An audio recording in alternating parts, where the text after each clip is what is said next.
Hello દોસ્તો, વેકેશનનો સમય છે. એક વ્યક્તિ એની ફેમિલી મેમ્બર્સની સાથે ફરવા ગયો. રસ્તામાં એનો એક દોસ્ત મળ્યો. એ દોસ્ત એને પૂછે છે કે થોડા દિવસો પહેલા મેં સાંભળ્યું કે તારી સાથે પેલા વ્યક્તિએ ખૂબ જ ખરાબ વર્તન કર્યું અને તને આ રીતે પરેશાન કર્યો. પહેલી વ્યક્તિ જે છે એ ભૂલી જાય છે કે એની ફેમિલી સાથે છે. પહેલી વ્યક્તિ ભૂલી જાય છે કે પોતે ફરવા આવ્યો છે, એન્જોય કરવા આવ્યો છે, ફેમિલી ટાઈમ આપી રહ્યો છે, અને બધું જ ભૂલીને ઓલા દોસ્તની વાત ઉપર વિચાર કરવા લાગે છે અને પછી એની સામે કકળાટ કરવા લાગે છે. અને એનો ટોટલી જે મૂડ હોય છે એ સ્વિંગ થઈ જાય છે, ચેન્જ થઈ જાય છે. થોડા સમય પછી ઓલો દોસ્ત બીજી વ્યક્તિને મળે છે. એ પણ એની ફેમિલી સાથે ફરવા આવ્યો હોય છે અને એને પણ આ જ રીતે વાત કરે છે. ત્યારે બીજી વ્યક્તિ જે છે એ દોસ્તને કહે છે કે જો ભાઈ, આ ફેમિલી ટાઈમ છે અને હું મારી ફેમિલી સાથે ફરવા આવ્યો છું અને મને ગઈકાલ મને યાદ નથી રાખવી, આવતીકાલની હું ચિંતા નથી કરતો. હું મારા આજની ક્ષણને, આજના સમયને મારી ફેમિલી સાથે અથવા તો હું જે કામ કરી રહ્યો છું મને એ કામની અંદર મારા આ દિવસને વ્યસ્ત રહેવું છે અને મને આ દિવસમાં એ કામ કરવા છે જેમાંથી મારું પ્રોગ્રેસ થશે, જેમાંથી મને સક્સેસ મળશે.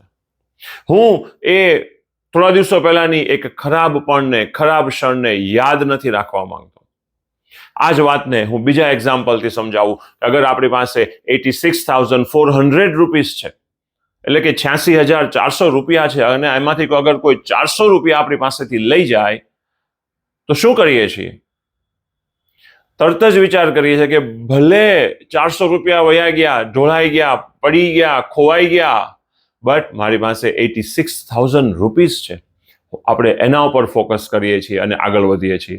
એવી જ રીતે દોસ્તો, 24 કલાકને અગર આપણે ડિવાઈડ કરીએ તો ટોટલ 86,400 સેકન્ડ્સ છે. અગર 400 સેકન્ડ એટલે કે તકરીબન 6.5 મિનિટ અગર કોઈ આપણી સાથે ખરાબ વ્યવહાર કર્યો, અગર કોઈ આ 6.5 મિનિટ દરમિયાન આપણી સાથે કોઈ ખરાબ વાતો કરી, યા આપણું ઇન્સલ્ટ કર્યું, યા તો આપણને અણગમતી વાતો થઈ, તો આપણે એ 400 સેકન્ડને ભૂલી જવી જોઈએ અને 86,000 સેકન્ડ્સ પર ફોકસ થવું જોઈએ, કારણ કે એમાંથી જ આપણો પ્રોગ્રેસ છે અને આ રીતે જ આપણે આગળ વધી શકીએ છીએ. અગર જો આપણે 400 સેકન્ડને યાદ રાખીશું તો એની ઇમ્પેક્ટ જે છે એ ફક્ત 86,000 સેકન્ડ્સ ઉપર નથી પડતી. ઘણી વખત આ ઇફેક્ટ એટલી લાંબી ચાલે છે કે દિવસોના દિવસો, મહિનાઓના મહિનાઓ અને અમુક વખતે વર્ષો વીતી જાય છે તો પણ ઇન્સાન જે છે એ 400 સેકન્ડને ભૂલતો નથી. અને અગર ઇન્સાન આના ઉપર એક ક્ષણ વિચાર કરે તો એને ખ્યાલ આવશે કે એને એનો કેટલો પ્રોગ્રેસ જે છે એ ગુમાવ્યો છે, કેટલું એનું ડેવલપમેન્ટ જે છે એ સ્ટોપ થઈ ગયું. શું કામ? તો કે એને ઓલી